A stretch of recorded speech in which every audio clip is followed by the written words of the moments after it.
Hi friends, ಎಲ್ಲರೂ ಹೇಗಿದ್ದೀರಾ? ಎಲ್ಲರೂ ಚೆನ್ನಾಗಿದ್ದೀರಾ ಅಂತ ಭಾವಿಸ್ತೀನಿ. ಬನ್ನಿ, ನಾನು ಇವತ್ತು ನಿಮಗೆ ಬಿಸಿಬೇಳೆಭಾತ್ ಪೌಡರ್ ಹೆಂಗೆ ಮಾಡೋದು ಮನೆಯಲ್ಲಿ ಅಂತ ಹೇಳ್ಕೊಡ್ತಾ ಇದ್ದೀನಿ.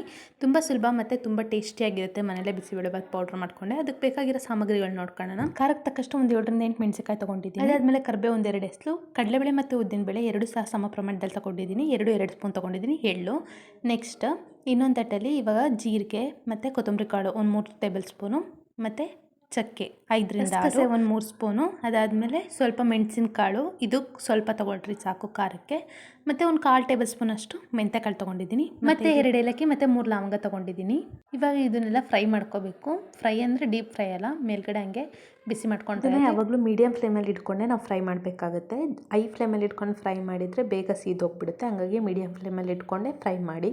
ಇವಾಗ ಫಸ್ಟ್ ನಾನು ಕಡಲೆಬೇಳೆ ಮತ್ತು ಉದ್ದಿನಬೇಳೆ 2 ಸಮ ಪ್ರಮಾಣ ತೊಗೊಂಡಿದ್ದೀನಿ ಅಂದಲ್ಲ, ಅದನ್ನ ಇವಾಗ ಹುರ್ಕೊತಾ ಇದ್ದೀನಿ. ಸ್ವಲ್ಪ ಬ್ರೌನ್ ಆಗೋ ತನಕ ಹುರಿದ್ರೆ ಸಾಕು, ಜಾಸ್ತಿ ಹುರ್ಕೋಬೇಡ್ರಿ. ಜಾಸ್ತಿ ಹುರಿದ್ರೆ ಏನಾಗುತ್ತಂದರೆ ಸೀದಿರೋ ಸ್ಮೆಲ್ ಬರುತ್ತೆ. ಹಾಗಾಗಿ ಸ್ವಲ್ಪ ಬ್ರೌನ್ ಆದ ತಕ್ಷಣ ತೆಗೆದ್ರೆ ಆಯಿತು. ಇವಾಗ ಇದು ಬ್ರೌನ್ ಆಗಿದೆ, ಇದನ್ನು ತೆಗಿತಾ ಇದ್ದೀನಿ. ಇವಾಗ ನಾನು ನೆಕ್ಸ್ಟು ಕೊತ್ತಂಬರಿ ಕಾಳು ಹುರ್ಕೊತಾ ಇದ್ದೀನಿ. ಇದನ್ನು 3 ಟೇಬಲ್ ಸ್ಪೂನ್ ಅಷ್ಟು ತೊಗೊಂಡಿದ್ದೆ. ಇದನ್ನು ಸ್ವಲ್ಪ ಬಿಸಿ ಮಾಡಿ ಹಾಗೆ ತಟ್ಟೆಗೆ ಹಾಕೊತಿದ್ದೀನಿ, ಬೇಗ ಸಿಗುತ್ತೆ ಅದಕ್ಕೋಸ್ಕರ. ಈಗ ನಾನು ಮೆಂತ್ಯಕಾಳು 1/4 ಟೇಬಲ್ ಸ್ಪೂನ್ ಅಷ್ಟು ತೊಗೊಂಡಿದ್ದೆ, ಅದನ್ನು ಫ್ರೈ ಮಾಡ್ತಿದ್ದೀನಿ. ಇದನ್ನು ಅಷ್ಟೇ ಬಿಸಿ ಮಾಡಿ ಹಾಕ್ಕೊತಿದ್ದೀನಿ. ಜೀರಿಗೆನೂ ಅಷ್ಟೇ 1 ಟೇಬಲ್ ಸ್ಪೂನ್ ಅಷ್ಟು ತೊಗೊಂಡಿದ್ದೆ, ಅದನ್ನು ಫ್ರೈ ಮಾಡ್ಕೊತಿದ್ದೀನಿ. ನೆಕ್ಸ್ಟು ಗಸಗಸೆ ಜೀರಿಗೆ ಜೊತೆಗೆ ಫ್ರೈ ಮಾಡ್ತಿದ್ದೀನಿ. ಅದು ಸ್ವಲ್ಪ ತೊಗೊಂಡಿದ್ದೆ. ಅದಕ್ಕೆ ಮೆಂತ್ಯಕಾಳು ನೀವು ಬೇಕಿದ್ದರೆ ಕಹಿ ಇನ್ನೂ ಜಾಸ್ತಿ ಆಗುತ್ತೆ ಅಂತ ನಾನು ಸ್ವಲ್ಪ ಅಷ್ಟೇ ತೊಗೊಂಡಿದ್ದೆ, ನೀವು ಬೇಕಿದ್ರೆ ಇನ್ನೂ ತೊಗೊಂಡು. ಇವಾಗ ನಾನು ಮಸಾಲೆ ಸಾಮಾನು ಏನು ತೊಗೊಂಡಿದ್ದೆ ಅದನ್ನು ಫ್ರೈ ಮಾಡ್ಕೊತಿದ್ದೀನಿ. ಕಾಳು ಮೆಣಸು, ಏಲಕ್ಕಿ, ಲವಂಗ ಮತ್ತು ಚಕ್ಕೆ, ಇದನ್ನು ಸ್ವಲ್ಪ ನೀಟಾಗಿ ಫ್ರೈ ಮಾಡಿಕೊಂಡು ನೆಕ್ಸ್ಟ್ ಇದನ್ನು ಸಹ ಒಂದು ತಟ್ಟೆಗೆ ತೊಗೊತಾ ಇದ್ದೀನಿ. ನೆಕ್ಸ್ಟು ಎಳ್ಳಷ್ಟೇ ನಾನು 1/4 ಟೇಬಲ್ ಸ್ಪೂನ್ ತೊಗೊಂಡು ಅದನ್ನು ಫ್ರೈ ಮಾಡ್ಕೊತಾ ಇದ್ದೀನಿ. ನೀವು ಬೇಕಿದ್ರೆ ಇನ್ನೂ ಜಾಸ್ತಿ ತೊಗೋಬೋದು. ಇವಾಗ ಅದೇ ಪ್ಯಾನಿಗೆ ಒಂದು 2ರಿಂದ 3 ಟೇಬಲ್ ಸ್ಪೂನ್ ಅಷ್ಟು ಎಣ್ಣೆ ಹಾಕೊತಾ ಇದ್ದೀನಿ. ಇದೇನಕ್ಕಂದರೆ ಮೆಣಸಿನಕಾಯಿ ಮತ್ತು ಕರಿಬೇವು ಸೊಪ್ಪು ಹುರ್ಕೊಳಕ್ಕಂತ. ಇವಾಗ ನಾನೇನು ಖಾರಕ್ಕೆ ತಕ್ಕಂತೆ ಒಂದು 7ರಿಂದ 8 ಮೆಣಸಿನಕಾಯಿ ತೊಗೊಂಡಿದ್ದೆ, ಅದನ್ನು ಮುರಿದು ಹಾಕೊಂಡು ಫ್ರೈ ಮಾಡ್ಕೊತಾ ಇದ್ದೀನಿ. ಇದು ಗರಿ ಅನ್ನಂಗೆ ಆಗುತ್ತಲ್ಲ ಮೆಣಸಿನಕಾಯಿ, ಆವಾಗ ಆಫ್ ಮಾಡಿದರೆ ಆಯಿತು. ಇವಾಗ ಮೆಣಸಿನಕಾಯಿ ಫ್ರೈ ಆಗಿದೆ. ಇದಕ್ಕೆ ನಾನು ಕರಿಬೇವು ಹಾಕ್ಕೊತಾ ಇದ್ದೀನಿ. ಒಂದು 2-3 ಎಸ್ಲು ತೊಗೊಂಡಿದ್ದೀನಿ. ಅದು ಸಹ ಕರಿಬೇವು ಗರಿ ಆಗೋ ತನಕ ನೀಟಾಗಿ ಫ್ರೈ ಮಾಡ್ಕೋಬೇಕಾಗುತ್ತೆ.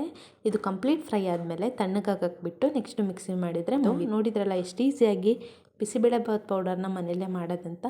ಮಿಕ್ಸಿನೂ ಸಹ ನಾನು ಒಂದಿಷ್ಟು ಸ್ವಲ್ಪ ಮೆಣಸಿನಕಾಯಿ ಮತ್ತು ಸ್ವಲ್ಪ ಕರಿಬೇವು ಸೊಪ್ಪು ಮತ್ತು ಹುರಿದಿರೋದು ಸ್ವಲ್ಪ ಅದಾದಮೇಲೆ ಮತ್ತೆ ಇನ್ನೇನು ಉಳಿಸಿರ್ತೀನಲ್ಲ ಅದನ್ನು ನೀಟಾಗಿ ಹಂಗೆ ತರಿಯಾಗಿ ರುಬ್ಕೊತಾ ಇದ್ದೀನಿ. ನೋಡಿ, ನಾನು ಅರ್ಧ ಮೆಣಸಿನಕಾಯಿ ಮತ್ತು ಅರ್ಧ ಕರಿಬೇವು ಸೊಪ್ಪು ಮತ್ತು ಹುರಿದಿರೋದೇನಿದೆ ಅದನ್ನು ಅರ್ಧ ಹಾಕ್ಕೊತಾ ಇದ್ದೀನಿ. ಇನ್ನರ್ಧ ಹಂಗೆ ಬಿಟ್ಟು ಇವಾಗ ಇದನ್ನು ಅದಕ್ಕೆ ಇವಾಗ ನಾನು 1/4 ಟೇಬಲ್ ಸ್ಪೂನ್ ಅಷ್ಟು ಉಪ್ಪು ಹಾಕ್ಕೊತಾ ಇದ್ದೀನಿ. ನಿಮಗೆ ರುಚಿಗೆ ತಕ್ಕಷ್ಟು ಉಪ್ಪು ಹಾಕ್ಕೊಳ್ರಿ. ಅದಾದಮೇಲೆ ಸ್ವಲ್ಪ ಹಿಂಗೆ ಯಾಕೆ ಅಂದರೆ ನಾವು ಭಾಳ ದಿನ ಸ್ಟೋರ್ ಮಾಡೋದ್ರಿಂದ ಅದೇನೋ ಹಾಳಾಗಬಾರ್ದು ಇದ್ದೀನಿ. ಇವಾಗ ಇದನ್ನು ಮಿಕ್ಸಿ ಮಾಡ್ಕೊಂಬರ್ಬೇಕು. ನೋಡಿ, ಈಗ ತರಿಯಾಗಿ ಮಿಕ್ಸಿ ಆಗಿದೆ. ಇನ್ನೊಂದ್ಸರಿ ಮಿಕ್ಸಿ ಮಾಡ್ತಾ ಇದ್ದೀನಿ.